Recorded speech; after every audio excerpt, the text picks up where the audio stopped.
Bueno, buen día, bienvenidos a la segunda unidad de esta área que se llama Sexualidad, Género y Reproducción.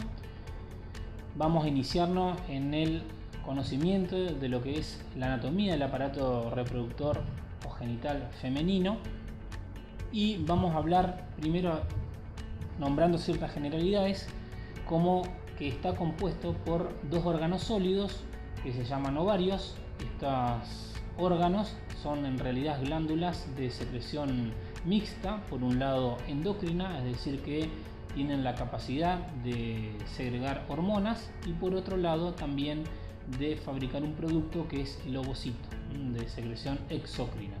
Por eso decimos que son dos glándulas mixtas. Hay un complejo de conductos que se llama trompas, útero y vagina, que van a conformar lo que se llama el tracto genital femenino superior e inferior, y un conjunto de estructuras tegumentarias que van a estar ubicadas en el perineo anterior, por delante del ano y debajo del manto de Venus, que se va a llamar vulva. Empezando con los ovarios, sabemos que son órganos pares, es decir, hay uno al lado izquierdo y derecho, tienen una formación ovoide, aplanados de adentro hacia afuera. Las dimensiones del ovario normalmente van a variar, ya sea en una niña, en una adolescente, en una mujer adulta, en una mujer que ya ha cruzado la menopausia. Puede variar, pero lo más probable encontrar es un ovario que mide entre 3-4 centímetros de longitud por 2 centímetros y por 1 centímetro de espesor. Esas son las medidas estándares generales, pero bueno, teniendo en cuenta que varían con la edad. Su coloración es blanco-rosa, esto también, y la consistencia firme elástica puede variar según la presencia o no de diferentes procesos, ya sea fisiológicos o patológicos.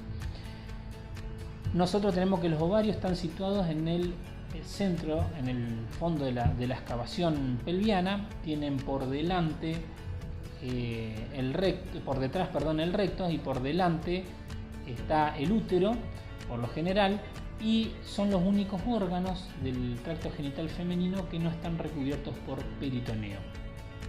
Normalmente están muy solidarizados con lo que es la trompa uterina, y para mantener esta situación, que cabe aclarar que no es la original, porque los ovarios juntamente con los testículos tienen un origen mucho más alto, es decir, en la región lumbar, y descienden para completar su descenso hacia el 9º mes de embarazo. Recién descienden a la excavación pelviana y se van a ubicar en esta situación que se denomina fosita de Claudius. Los ovarios tienen una consistencia que van a tener un epitelio superficial, que después vamos a ver las características de este epitelio superficial. Es como la albuginia del testículo, un estroma, el cual va a tener una estructura cortical y una medular, por donde van a estar todos los elementos, los vasos, ya sea arterias, venas, linfáticos y estructuras nerviosas, folículos y estructuras derivadas y estructuras del hilio, por donde penetran estos vasos. ¿Cómo hace el ovario para mantener esta situación en la pelvis femenina?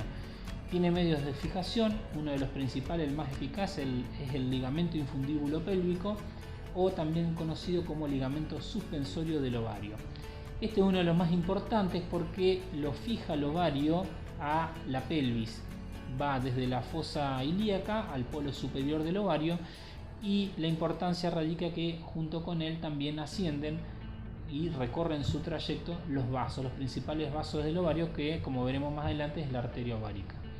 Pero también hay otros elementos que la función es solidarizar este órgano con las otras estructuras anatómicas que tienen en su alrededor, como la trompa y el útero, y entre ellos tenemos el ligamento útero-ovárico, que lo solidariza al polo superior, uno de los ángulos o los cuernos uterinos, el ligamento tubo-ovárico, que lo hace más solidario con la trompa, especialmente con la fimbria de la trompa, y el mesovario.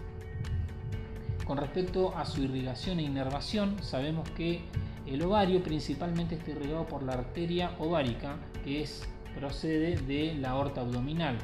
Su nacimiento se produce justamente por debajo de las arterias renales y transcurre junto con el ligamento infundíbulo pélvico.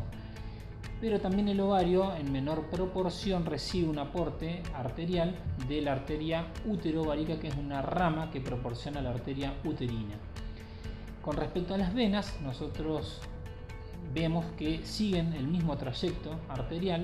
Por un lado va a haber un colector, ese colector útero-ovárico, que va a drenar a la vena uterina y de la vena uterina a la vena ilíaca interna, y por otro lado se va a formar lo que se llama el plexo pampiniforme. Este plexo está formado por vénulas muy pequeñas que en forma de red van siguiendo el trayecto de la arteria ovárica, y hacia el lado derecho, es decir, el ovario derecho, el plexo pampiniforme va a drenar en la vena cava inferior, y hacia el lado izquierdo va a drenar en la vena renal izquierda. Con respecto a los linfáticos, la mayoría de la linfa de este órgano se recoge y va a ser drenado a los nodos lumboaórticos. Y los nervios principalmente son nervios vasomotores, siguen el trayecto de las arterias. El plexo ovárico normalmente son nervios vasomotores, pero también sensitivos, que son los que captan ciertos estímulos. Por ejemplo, los dolores de ovarios son captados por estos nervios sensitivos. Acá vemos en este esquema entonces cómo hacia un lado y hacia el otro el plexo pampiniforme drena hacia la vena cava y hacia la vena renal izquierda, y también vemos cómo la arteria ovárica desciende desde la aorta abdominal anterior por debajo del nacimiento de los vasos renales hacia cada ovario.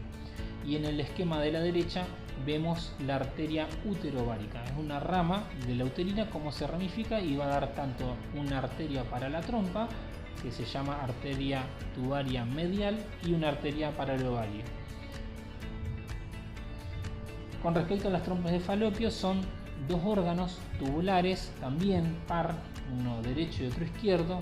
El promedio de longitud es de entre 10 y 14 centímetros y con 3 milímetros de diámetro. Es una estructura, un conducto muy flexuoso, y lo podemos dividir en diferentes porciones. En un intersticio que se abre hacia la cavidad uterina a través del ostium uterino, un istmo, una ampolla y el pabellón de la trompa. En este otro esquema vemos una imagen un poco más agrandada con los diferentes segmentos. La porción intersticial, que es cuando se introduce en el cuerno uterino, el istmo, una tercera, una ampolla, que es la parte más dilatada, más ancha de la trompa, y el pabellón, que está recorrido por numerosas infractuosidades que se denominan fimbrias. Con respecto a la irrigación y la inervación de las trompas, ya habíamos dicho que la arteria uterina contribuye dando una arteria tubaria medial. Por otro lado, la arteria ovárica también da una rama colateral, que es la arteria tubaria lateral. Estas dos arterias se anastomosan y recorren a lo largo de la trompa, y muchas veces en algunas mujeres se puede llegar a ver una arteria tubaria medial, pero esta es inconstante. Las venas son satélites, es decir, siguen el mismo recorrido hacia el plexo pampiniforme hacia un lado y hacia la vena uterina hacia el otro. Los linfáticos también drenan a los nodos lumboaórticos, preaórtico y yuxtaórtico, y con respecto a los nervios también contribuye en parte a son nervios básicamente vasomotores que van a provenir del plexo ovárico y del plexo uterino. La estructura de la trompa es una estructura tubular, tiene una mucosa que se llama endosalpinx, una capa muscular que se llama miosalpinx y un revestimiento peritoneal. Con respecto al útero, ya es un órgano un poco más grande, está en el centro, es impar, se encuentra en el centro de la excavación pelviana, tiene por detrás al recto y por delante tiene a la vejiga, tiene diferentes segmentos, tiene como si fuese la forma de un cono, con su punta o su pico truncado y su base superior.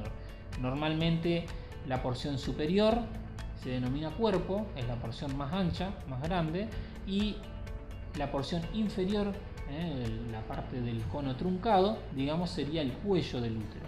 Estas dos regiones se unen en un segmento medio que se denomina istmo del útero. Normalmente es un órgano hueco y es un órgano muy importante que va a tomar mucha relevancia en los aspectos reproductivos de la mujer, ya que va a ser el órgano encargado de anidar, digamos, el producto de la concepción. Normalmente tiene ciertas particularidades porque al tener diferentes segmentos, si bien está en el centro de la excavación pelviana, ustedes van a encontrar en mucha bibliografía, por eso lo puse acá para aclarárselo, diferentes términos como es la anteversoflexión, la retroversoflexión. Para aclarar a qué se refieren esos términos, estos términos nos orientan en cuanto a los distintos segmentos del útero y a la relación con la pelvis femenina. Con respecto a la posición, dijimos que era un órgano que está en el centro de la excavación pelviana. Cuando hablamos de versión, nosotros tenemos que hablar del eje longitudinal del útero y el eje longitudinal de la pelvis femenina. Normalmente los dos tienen un punto de corte a nivel del istmo del útero. Eso me va a orientar a mí si el cuerpo, la mayor parte del cuerpo del útero ocupa la hemipelvis anterior. Entonces estamos hablando de una anteversión. Cuando el cuerpo del útero ocupa la hemipelvis posterior, estamos hablando de una retroversión. Entonces la versión me relaciona el cuerpo del útero si ocupa la hemipelvis anterior o posterior, según cómo se cruzan esos planos longitudinales de la pelvis femenina y el eje longitudinal del útero. Cuando hablamos de flexión, nosotros nos estamos refiriendo a una relación que hay entre el cuerpo y el cuello del útero. Si nosotros trazamos dos líneas, un eje longitudinal del cuerpo y un eje longitudinal del cuello, vemos que también se cruzan a nivel del istmo, y cuando se produce una flexión, o sea, el útero describe un ángulo abierto hacia adelante, como mirando hacia la vejiga, hacia la sínfisis del pubis de 95 grados, estamos hablando de una anteflexión. Si combinamos todos estos conceptos, podemos decir en el segundo esquema, en el esquema B, en el esquema C, vemos que el útero está en anteversoflexión, es decir, el cuerpo del útero está en la hemipelvis anterior, describe una flexión hacia adelante de 95 grados, un poco más acentuada, como en el esquema, y en la figura B tenemos un útero en retroversoflexión, es decir, el cuerpo del útero está ocupando la hemipelvis posterior y describe una flexión a la vez mirando un ángulo mirando hacia atrás, hacia el sacrocoxis. Entonces esta es la misma imagen para que veamos cómo el útero, esto es un útero en anteversoflexión. Tiene por detrás el recto, por delante tiene la vejiga y por encima en su extremo superior externo tiene la trompa y los ovarios, que conjuntamente nosotros muchas veces lo denominamos anexos. Esta es otra imagen. Estas posiciones no siempre, ¿sí?, se ven tan acentuadas o anteverso o retroverso. Esto depende muchas veces también de diferentes composiciones o diferentes momentos fisiológicos. Uno de ellos depende mucho del llenado de la vejiga que está por anterior al útero. Si está llena o vacía, me va a modificar esta flexión o esta versión del útero. Y ahí tenemos distintos ejemplos con vejiga vacía o vejiga llena, las diferentes posiciones del útero, ya sea en anteversoflexión o retroversoflexión, cómo se van modificando. También tenemos que las dimensiones del útero varían mucho de acuerdo a las de, así como habíamos visto y yo les había mencionado las del ovario. El útero no es lo mismo el útero en una nulípara, en una niña, en una multípara, en una mujer que ya ha atravesado la menopausia. Fíjense que la relación, específicamente la relación cuerpo-cuello, en una niña tiene mucho más cuello que cuerpo, una relación 1-2, en cambio en las multíparas tiene una relación 2-1, para luego en la menopausia ser una relación 1-1. Y la forma también, la forma pasa de ser cilíndrica a tomar una forma en la mujer mucho más adulta, una forma más piriforme, como si fuese una pera o, como yo les contaba hoy, como si fuese un cono. Entonces, los medios de sostén del útero van a depender fundamentalmente de varias estructuras. Por un lado, el peritoneo, que va a conformar luego lo que se llama el ligamento ancho, que es como una especie de cuadrilátero, como una tienda que abraza el útero y lo solidariza con la pared pélvica. El ligamento redondo, por otro lado, que lo va a solidarizar con la pared anterior de la pelvis. El ligamento útero-sacro hacia atrás con el promontorio del hueso sacro, y los ligamentos vesico-uterinos. También su inserción vaginal va a cumplir una función muy importante, es decir, el cuello, una vez que se solidariza con la porción superior de la vagina, también contribuye a un medio muy eficaz de sostén, y también los músculos que conforman el piso pelviano son un elemento muy eficaz de sostén. En esas imágenes lo que vemos en la superior es una imagen de cómo una especie de tienda o cuadrilátero, el ligamento ancho en su cara anterior y posterior rodea el útero, y hacia sus laterales, tanto la hoja anterior y posterior, se fusionan y recorren hacia los bordes laterales de la pelvis, conformando el ligamento ancho propiamente dicho. Y en la imagen de abajo vemos como el ovario, que es la estructura que está en naranja, está descubierta por esta capa, por eso es el único órgano de los genitales femeninos que está desprovisto de esta capa peritoneal. El órgano o la estructura que se ve en un corte de perfil es la trompa, que sí está recubierta por peritoneo, conformando lo que es el mesosalping. Y fíjense como una especie, si vemos de perfil, una especie de tienda va conformando diferentes segmentos, y la tienda está sujetada por diferentes elementos, como por ejemplo la trompa, el ligamento redondo, y hacia la base, cerca del cuello del útero, se produce un espesamiento de este tejido, se hace mucho más fibroso y va a conformar lo que se llama los parametrios y el ligamento de McEnroe. Nosotros vemos que el útero está irrigado por una arteria principal, que es la arteria uterina. La arteria uterina es rama de la arteria hipogástrica o ilíaca interna. Es muy importante conocer, ustedes lo van a poder registrar cuando una vez lean en los libros o veamos en el seminario, muy importante las relaciones de esta arteria, especialmente con una estructura importante que es el uréter. ¿Por qué? Porque luego, cuando ustedes en años siguientes puedan apreciar en cierta cirugía, esa relación un cirujano lo tiene que tener muy en cuenta para no seccionar. Por ejemplo, en una esterectomía, ligar la arteria uterina y no ligar el uréter. Es una arteria muy importante. Una vez que llega a ambos lados, se anastomosa con las ramas colaterales de la arteria siguiente y forma un rico plexo que irriga todo el órgano. La arteria uterovárica, por otro lado, si recorramos la ovárica, también emite una colateral, y la arteria del ligamento redondo también contribuye, pero en menor parte. La mayor parte de la irrigación de este órgano está dada por esta arteria, la arteria uterina.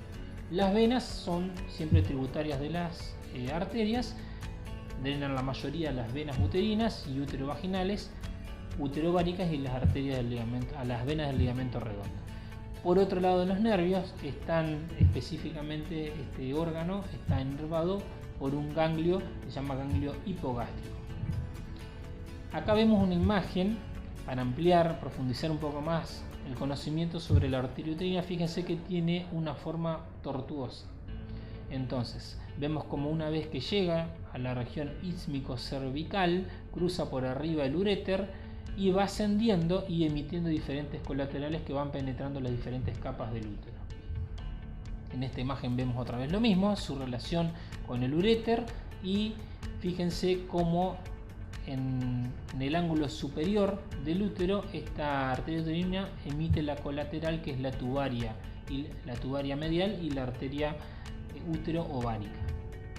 Esta es una imagen para ver, una vez que llega al útero, cómo esta arteria va profundizándose y va penetrando las diferentes capas del útero y va emitiendo diferentes colaterales.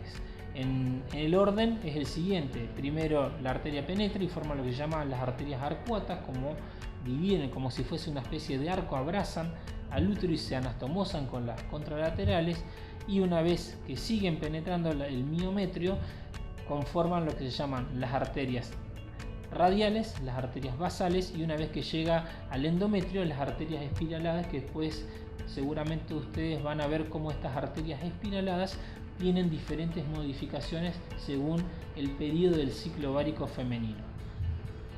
Con respecto a los linfáticos, un órgano muy ricamente en relación a los linfáticos. Esto es muy tenido en cuenta muchas veces para las cirugías de diferentes procesos cancerígenos del aparato genital femenino, como el cáncer de cuello, el endometrio, porque tiene diferentes colectores, una vía superior, una anterior y una inferior, que va a ir drenando diferentes nodos, de los ilíacos externos a los inguinales superficiales, inclusive a los nodos de la bifurcación ilíaca. Estos son los diferentes grupos ganglionares, fíjense los linfonodos de la bifurcación de la ilíaca, y también hay un grupo que puede llegar a drenar normalmente a los del promontorio o del sacro. Bueno, llegamos a la vagina, que la vagina es un órgano normalmente impar, mediano y elástico. Es como si fuese un tubo aplanado en su orientación antero-posterior, y tiene principalmente dos caras y dos bordes laterales. La cara anterior y posterior, que van a tener, ahora vamos a nombrar las diferentes relaciones entre sí, y la longitud también varía según la edad de la mujer, pero promedio tiene un 7-8 centímetros de largo por 2,5 a 3 centímetros de ancho. Normalmente la vagina, como ven ahí en un corte de perfil, tiene a través de una relación anterior, se relaciona especialmente con estructuras del meato urinario, como es el uréter, y por detrás lo que es el recto. En su pared anterior, en sus dos tercios inferiores, se va a relacionar con la uretra, y el tercio superior con el trígono vesical, y en la pared posterior normalmente se va de superior a inferior, se va a relacionar con lo que se llama el fondo del saco de Douglas, el elevador del ano y el músculo recto. Normalmente el fondo de saco de Douglas es un repliegue que hace el peritoneo en la cara posterior, que se refleja, forma como una pequeña excavación y se refleja hacia la pared anterior del recto. También hay un fondo de saco vesicuterino, que el mismo peritoneo que se refleja hacia la cara posterior de la vejiga. Normalmente la irrigación de la vagina está dada por la arteria vaginal larga, que es una rama de la ilíaca interna o hipogástrica, y también va a contribuir a su irrigación en menor proporción las arterias cérvico-vaginales. Estas arterias cérvico-vaginales son rama de la arteria uterina. También en menor proporción la arteria rectal media. Las venas van a ser tributarias de esta arteria y drenan principalmente a la vena ilíaca interna, y los linfáticos van a tener una colección de la región superior de la vagina hacia los ganglios ilíacos externos y una región media a los nodos inguinales. Con respecto a los nervios, también participa, al igual que el útero, el ganglio hipogástrico en su inervación, y también los nervios pudendo interno.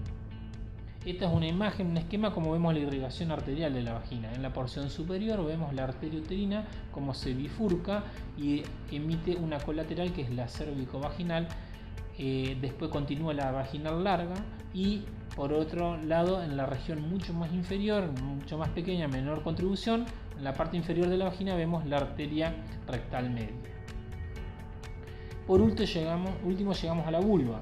La vulva normalmente es un complejo de tegumentos, está situado en el perineo anterior.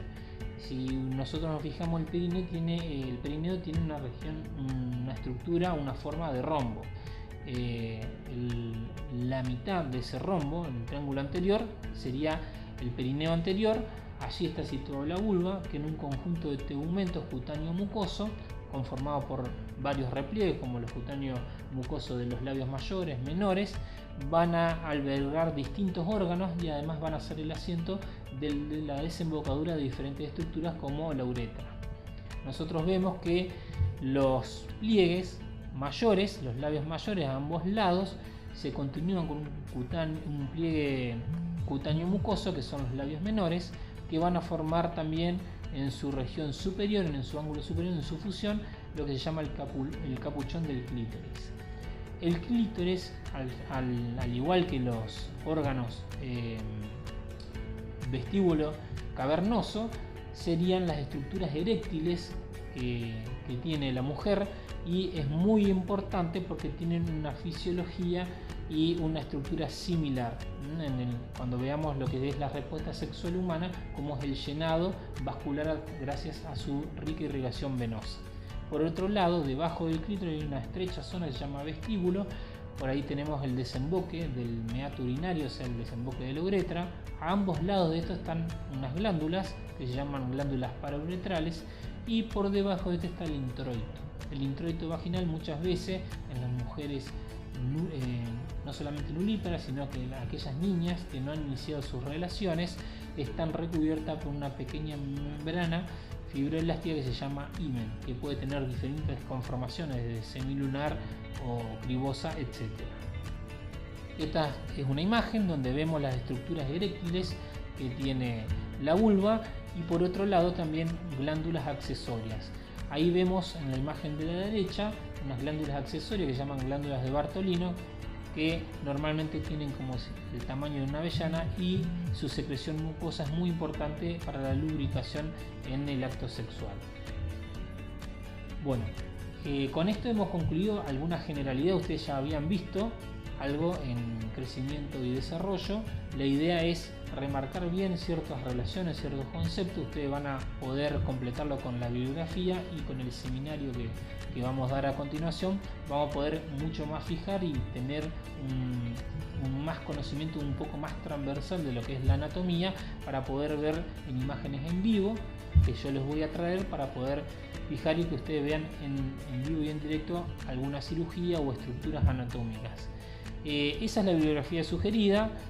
Hay otros libros de anatomía, los que encuentran acá en la biblioteca, no habría problema para consultas. Así que bueno, esperemos cualquier consulta que nos consulten en la cátedra, o directamente suban su consulta al blog del área.